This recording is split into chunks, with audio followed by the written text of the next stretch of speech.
Bonjour Jean-Claude Milner. Bonjour Alexis Lacroix. Très heureux de vous accueillir à la règle du jeu dans nos webinaires, nos séminaires Internet. Vous avez répondu tout de suite présent, on en est vraiment très heureux. Je ne vous présente pas, bien sûr, linguiste, auteur d'une œuvre abondante, touchant à toutes les questions relatives aux politiques. Il va en être question dans un instant.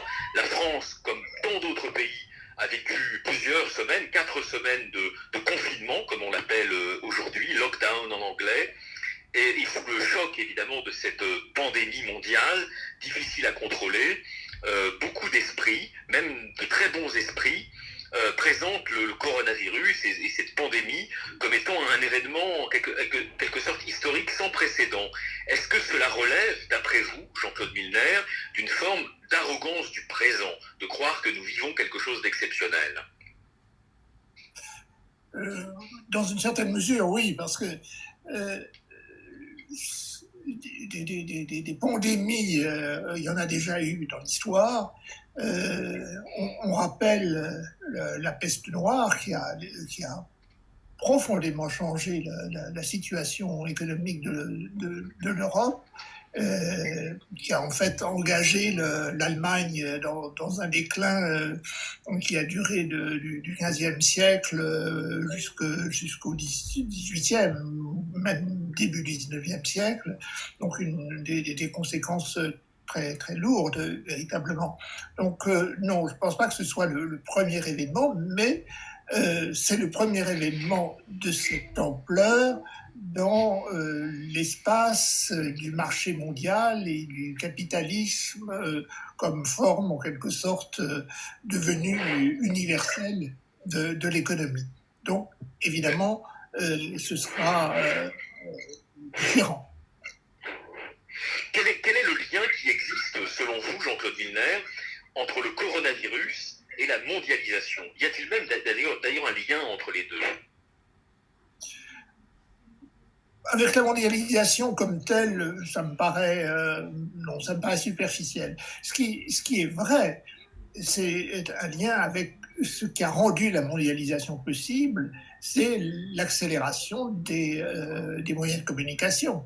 Il est absolument évident que l'avion, ou comme certains épidémiologues le soulignent, la création de voies de circulation rapide du type la route de la soie, que les Chinois ont mis en place, ça a et ça va avoir des conséquences sur le caractère de plus en plus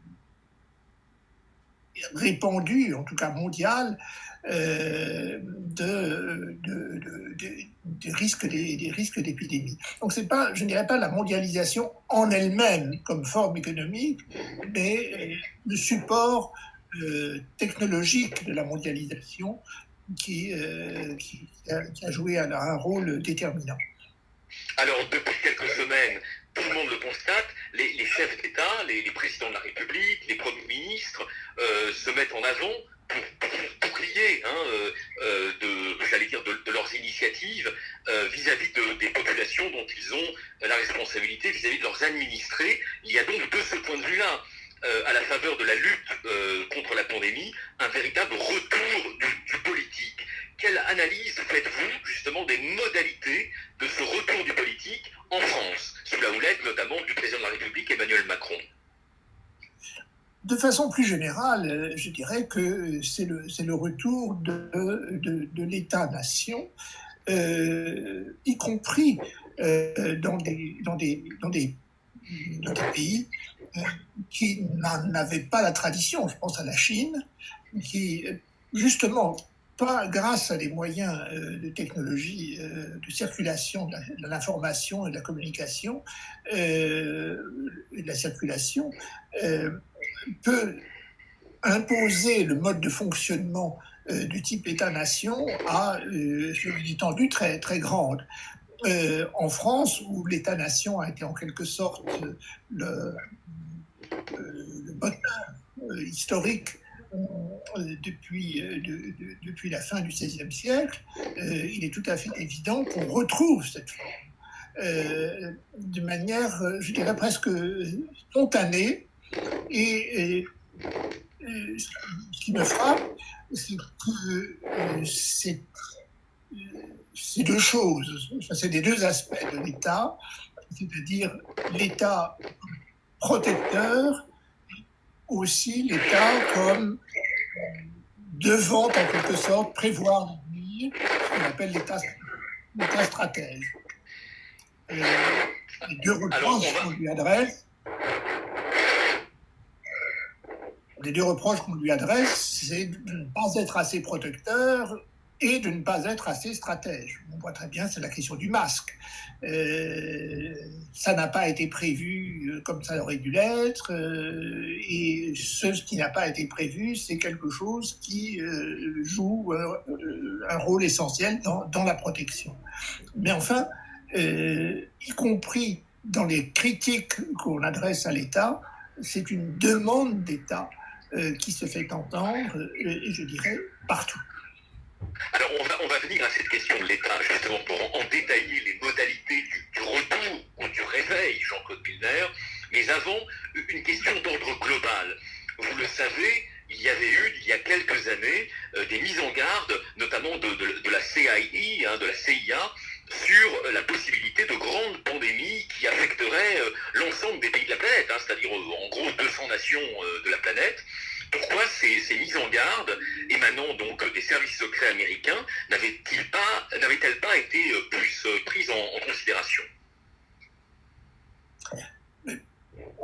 Je dirais, je pourrais faire un détour. Lors de la grippe H1N1, le reproche a été d'en faire trop. Et beaucoup de gouvernements, y compris le gouvernement des États-Unis, direct, si j'ose dire, qui est en lien direct avec la CIA, ont raisonné avec l'anxiété de ne pas paraître en faire trop. Et j'ai employé le mot anxiété parce que ça a été le mot-clé des dernières années, ne pas être anxiogène. En France, on voit très bien que, y compris sur des sujets qui n'ont rien à voir avec la santé, avec les épidémies, ne pas être anxiogène, ça a été le mot d'ordre, qu'il s'agisse de la santé, qu'il s'agisse de l'économie, qu'il s'agisse du terrorisme, qu'il s'agisse de la délinquance. Toute mise en garde était accueillie avec une sorte de footnote, de note en bas de page. Oui, mais bien entendu, il ne s'agit pas d'être anxiogène. Voilà, ou même de mots ironiques. Il y avait une moue ironique à l'égard de tous les Cassandres. Voilà, tous les Cassandre, d'ailleurs historiquement c'est vrai, c'était le cas de Cassandre. Cassandre, elle prévoyait exactement ce qui allait arriver et personne ne la croyait. Et en fait, la leçon de l'histoire de Cassandre, c'est que personne ne la croyait parce que c'était trop difficile de croire qu'elle ait raison. En plus, il y a des Cassandres qui ont des postures de Cassandre, qui sont des faux prophètes. Donc, tous les Cassandres ne sont pas Cassandres, précisément. Mais indépendamment de ça... Justement, avec ce retour, disons, des bons Cassandres, ou des Cassandres valides, des Cassandres qui ne sont pas dans la posture, est-ce que l'on assiste du même coup à l'affaiblissement de figures qui étaient celles des intellectuels de la théodicée libérale? Je pense notamment à tous ceux qui avaient prophétisé, de manière très intéressante d'ailleurs, mais la fameuse fin de l'histoire. Est-ce que l'on assiste, au fond, s'il faut faire une formule, à la fin de l'histoire? Bon, les théoriciens de la fin de l'histoire, les théoriciens originels de la fin de l'histoire, avaient déjà été démentis par le 11 septembre. Donc par quelque chose qui n'avait rien à voir précisément avec les épidémies. Ce qui est particulier avec l'épidémie, par opposition aux Twin Towers, c'est que le terrorisme, pour reprendre ce terme, est une activité strictement humaine, où on peut définir des élaborations théoriques, en quelque sorte des inventeurs, des acteurs.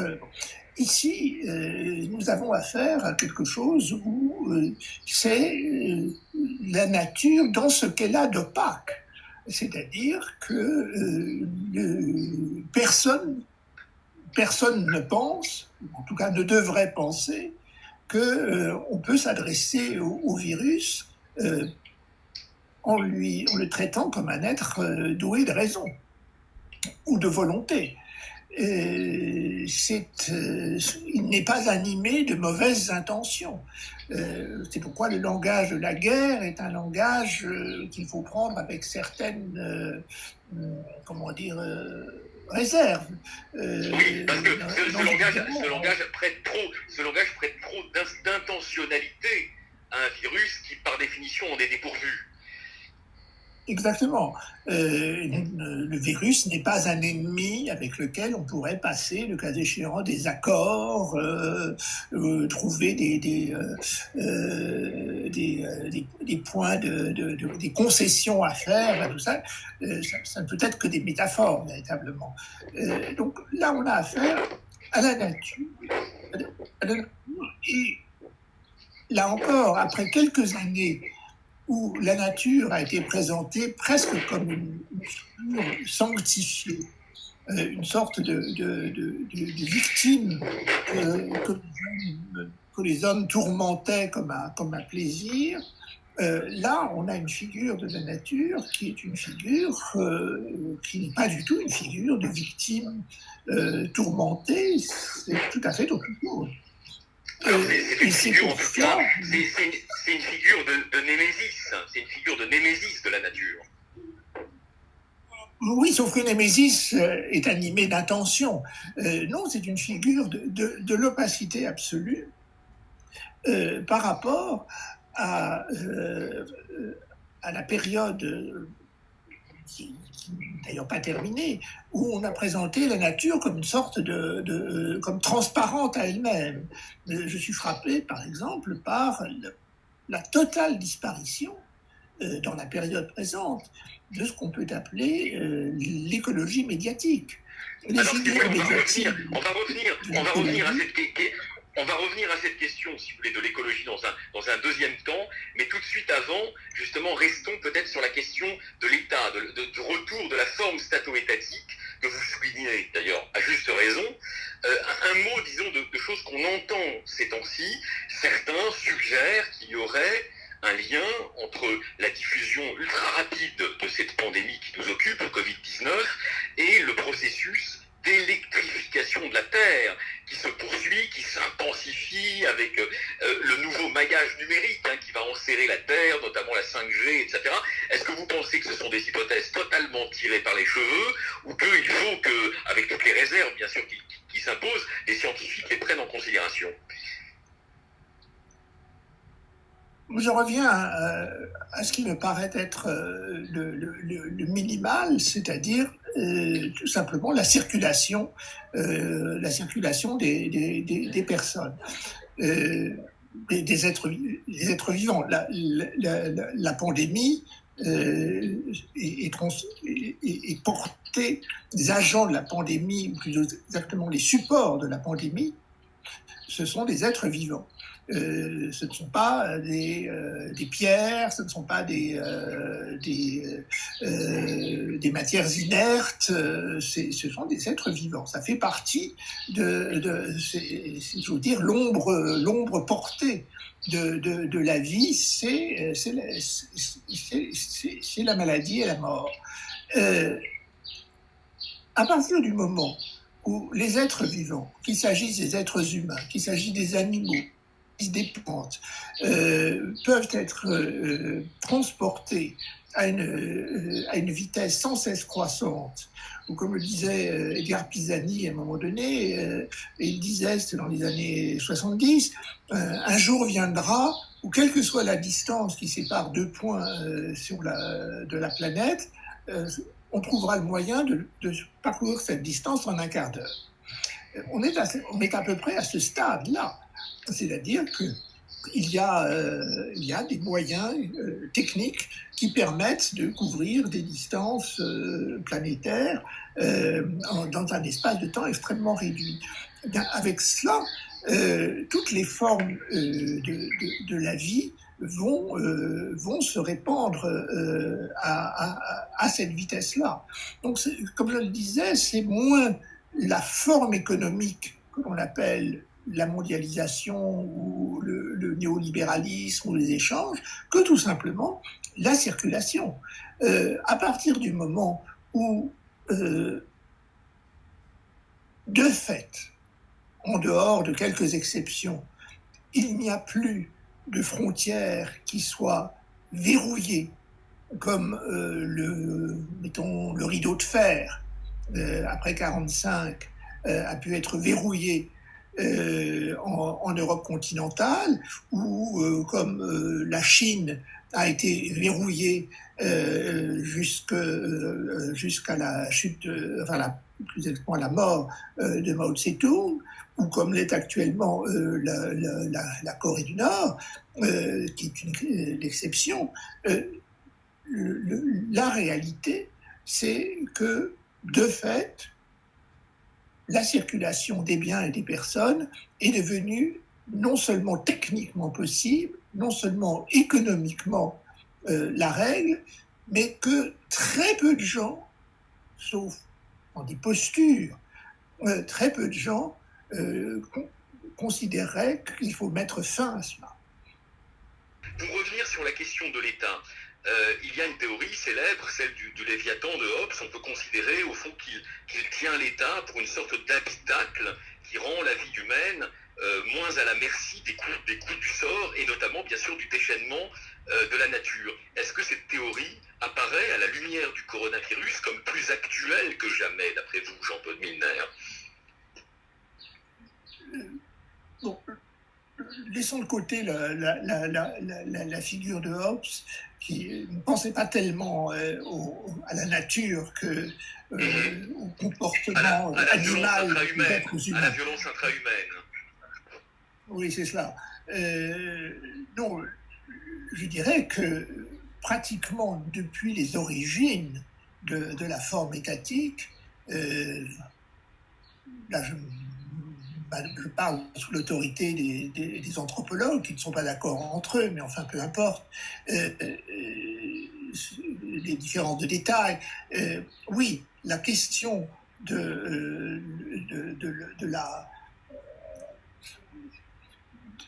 la protection, ou pour reprendre l'expression de Marguerite Duras, du barrage contre les phénomènes naturels, et parmi les phénomènes naturels, les catastrophes que sont les catastrophes de type épidémique, il est tout à fait évident que ça a toujours été la justification avancée par les États, et en sens inverse,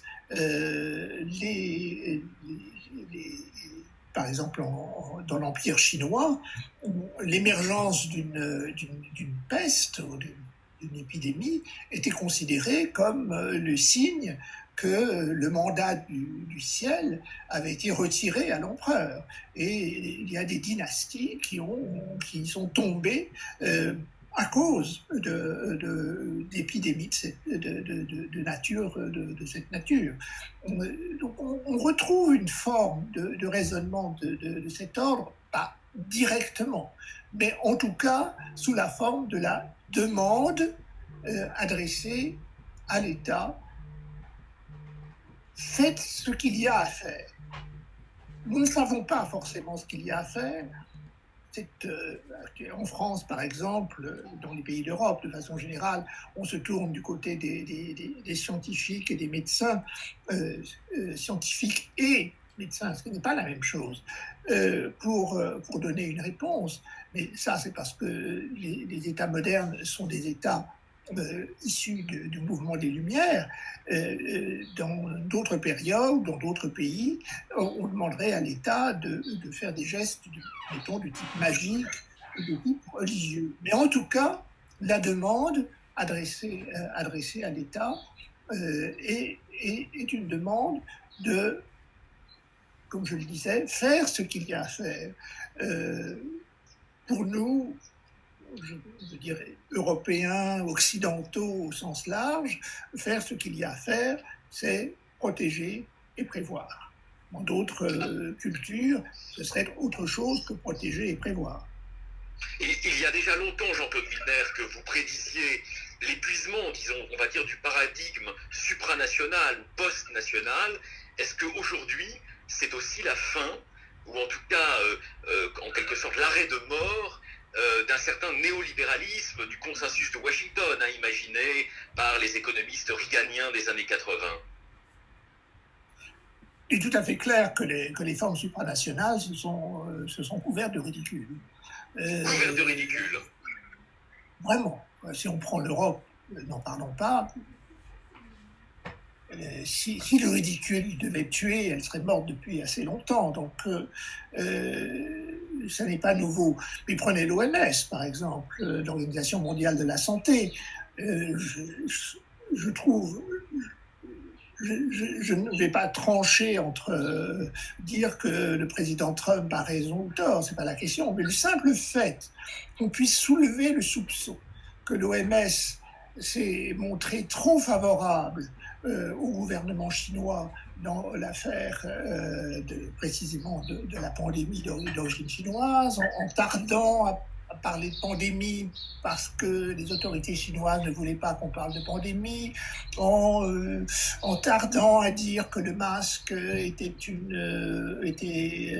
une protection utile parce que les Chinois voulaient se réserver le monopole de l'utilisation des masques qu'ils produisaient. Enfin, toute une série de comportements où on voit très bien que, comme il arrive très souvent, le supranational est soit vraiment supranational, et alors rien ne se passe, exemple européen, où l'Europe en tant que telle est vraiment supranationale, mais n'arrive à rien décider. On vient de le voir encore en ce qui concerne la politique économique supranationale à mener, ou bien c'est faussement supranational, c'est-à-dire que vous avez une organisation qui est en réalité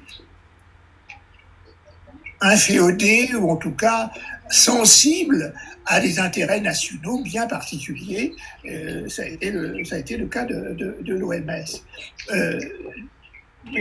En sens inverse, les différents pays d'Europe se sont tous comportés de la manière classique, c'est-à-dire chacun voit les difficultés qui sont les siennes et les règles de la manière qui est conforme à son propre modèle.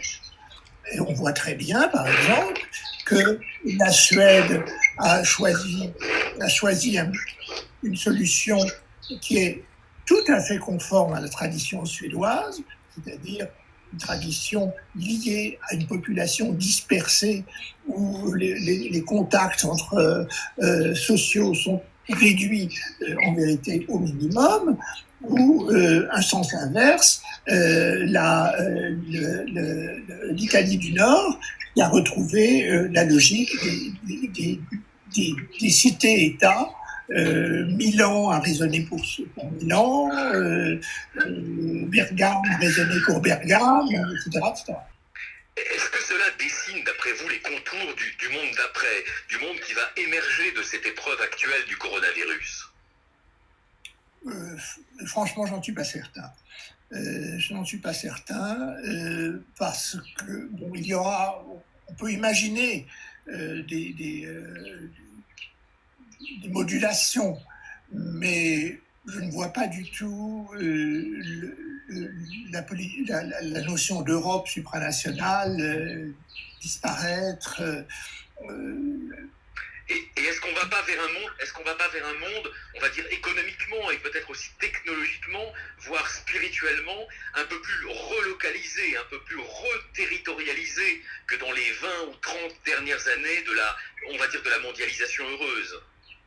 Oui, je pense que ça, je pense qu'on va vers cela, ne serait-ce que pour une seule raison, c'est la situation de récession. Mais je serais surpris pour ma part, donc, pas de prédiction, je serais surpris pour ma part qu'on n'assiste pas à une sorte de tentative de synthèse entre le néolibéralisme et le discours étatique. Et après tout, c'est sur ce type de synthèse que l'Allemagne s'est construite et a réussi sa réunification. Très possible que ce soit plutôt ce type de solution que l'on trouve. C'est-à-dire, pour être technique, ce qu'on appelle l'ordolibéralisme, qui n'est pas un néolibéralisme. Voilà. Et dans cet ordolibéralisme, qu'on appelle aussi le capitalisme rénant, Jean-Claude Milner, oui, dans la tradition allemande, politique allemande, il y a une place quand même très importante dans les coalitions gouvernementales, mais aussi, j'allais dire, dans la gestion des échelons locaux, des villes, des régions. Il y a eu une place très importante et il y a toujours une place très importante pour l'écologie politique.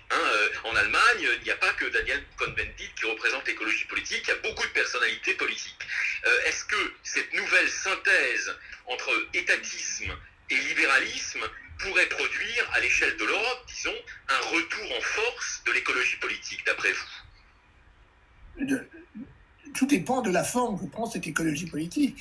Dans un pays comme l'Allemagne, l'écologie politique, qui a maintenant une assez longue histoire derrière elle, a été en quelque sorte absorbée, ou s'est laissée a souhaité être absorbée par le modèle de la négociation constante, qui est le mode de fonctionnement du système allemand. En France, l'écologie politique s'est laissé absorber ou a voulu s'absorber dans le modèle français qui est on commence par le conflit, la négociation n'est jamais qu'une forme de sortie du conflit. Alors que dans le système allemand, la négociation est là pour empêcher le conflit. Dans le système français, la négociation est le résultat du conflit. C'est ce qu'on appelle sortir par le haut. En Allemagne, la notion de sortir par le haut n'existe pas, puisque il faut qu'on commence tout de suite à être en haut dans la recherche d'un accord. Donc, l'histoire des deux écologies politiques, Allemagne et France, est vraiment extraordinairement différente. Si on prend, par exemple, quelqu'un comme Yves Jadot, il tient un discours d'écologie politique, mais qui ne ressemble en rien au discours que l'écologie politique allemande peut tenir. Songez que les Verts allemands ont pu fournir un ministre des Affaires étrangères. C'est impensable dans le système de l'écologie politique française telle qu'elle se conçoit elle-même aujourd'hui. Donc, je pense que on ne peut pas parler de manière globale de l'écologie l'écologie politique sans faire état des différences de fonctionnement du système politique. Le système politique français repose sur le conflit d'abord. Le premier temps doit être le conflit. Alors que le système politique allemand repose sur la recherche de compromis d'abord. Et le conflit ne peut, s'il y en a un, ne peut venir que que dans un deuxième temps. Donc c'est très différent. Alors, au cours de ce webinaire passionnant, Jean-Claude Milner, on a évoqué le retour de l'État protecteur, on a évoqué les limites de la mondialisation, en tout cas d'une mondialisation sous pavillon libéral, et avec évidemment comme idée une forme d'infinité des entités politiques. Donc retour à des choses plus finies, peut-être plus closes aussi. On évoque à l'instant la question de l'écologie.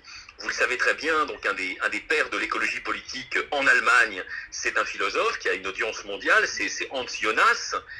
Hans Jonas, il a théorisé ce qu'il appelle le principe responsabilité, et il se revendiquait même de ce qu'il a appelé une heuristique de la peur. Autrement dit, pour traduire, il y aurait un bon usage de la peur. Est-ce que c'est ce que vous pensez aujourd'hui, à la lumière des principaux enseignements civiques que l'on est en droit de tirer de l'épisode, de notre impréparation au coronavirus? Ce serait pensable. Ce serait pensable. Mais je répète, la tradition française de la vie politique me paraît ne pas aller dans ce sens. Le principe premier a longtemps été ne pas être anxiogène. D'après ce que j'entends, c'est quand même, ça reste le fond sur lequel, vers lequel les politiques, sur lequel les politiques français vont s'appuyer.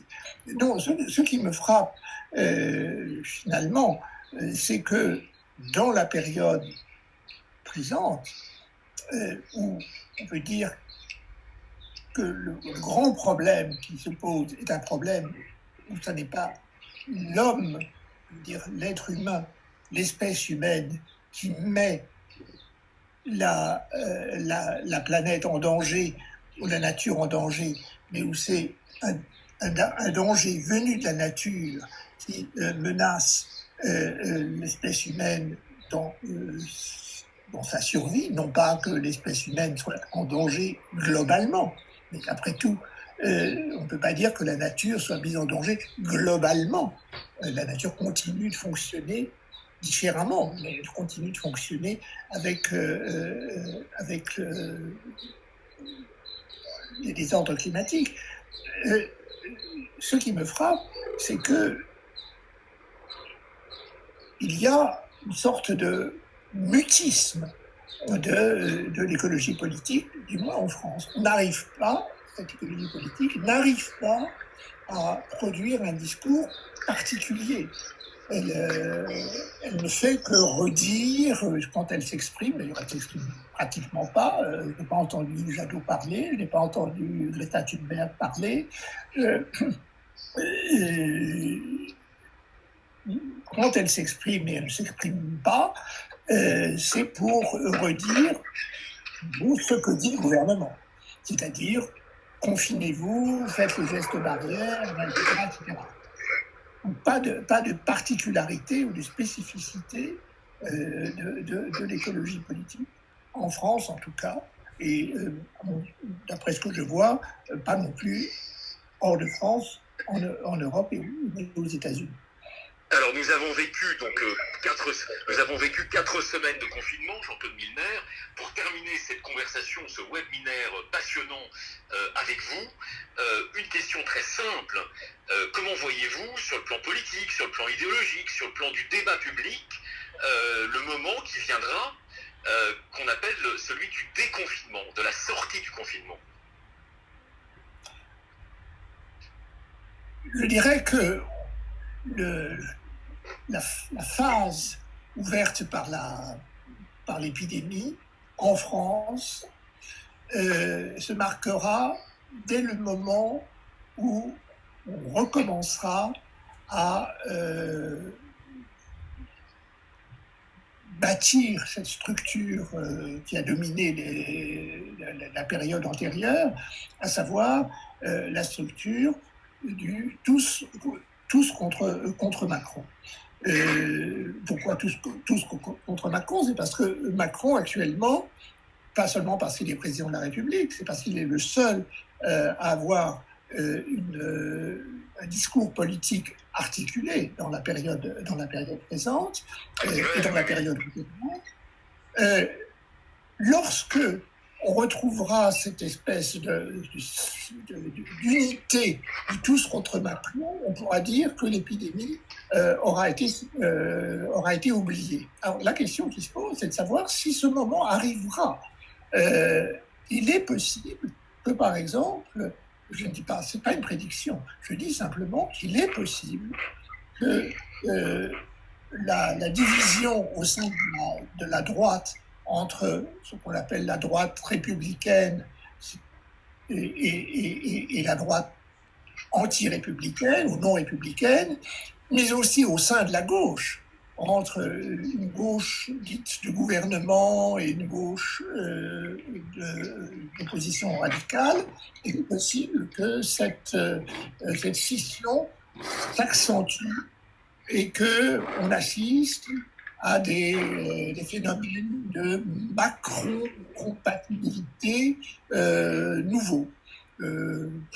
J'imagine, vous voyez, que un certain nombre de présidents de régions de droite, je pense à Valérie Pécresse ou d'autres, accentuent leur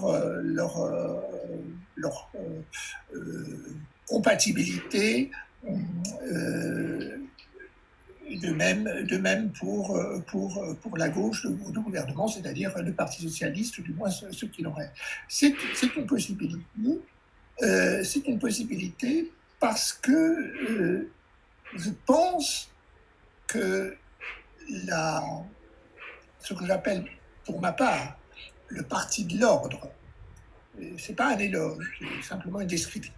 Le parti de l'ordre, c'est-à-dire l'ensemble de ceux qui souhaitent que la police continue de fonctionner, fasse son travail, même au prix d'un certain nombre de brutalités qu'on regrettera, mais qu'on acceptera comme un des dommages collatéraux. Le parti de l'ordre qui va se soucier de la remise en état de l'économie. Ce parti de l'ordre se construit sur une base plus large par rapport aux partis d'opposition, que ce soit une opposition de droite ou une opposition de gauche. Donc, il est possible que s'il prend un certain nombre de précautions oratoires, le président Macron sorte de la période comme une sorte de, sinon de sauveur suprême, en tout cas de petit César. Alors, c'est une possibilité. Comment dire, dans l'immédiat, comment expliquez-vous, pour terminer, Jean-Claude Milner, que ces semaines de confinement se soient accompagnées, en France notamment, d'un retour des théories du complot antisémite et d'un mythe qu'on pensait alors lui définitivement effacé, le mythe des Juifs empoisonneurs, qui est un mythe médiéval. Regardons les choses franchement. Chaque fois qu'il se passe quelque chose, un événement dramatique d'ampleur ou nationale ou internationale, à chaque fois, et ce n'est pas justement une particularité de la période présente, les mythes antisémites reparaissent. Je vous rappelle ce qui s'est passé lors du 11 septembre, où un certain nombre d'acteurs français ont très imprudemment, en tout cas très imprudemment si on considère leur avenir professionnel aux États-Unis ont considéré que l'attaque des Twin Towers était, enfin que les Juifs y avaient une certaine responsabilité. Donc c'est quelque chose qui, à mon avis, reparaîtra toujours.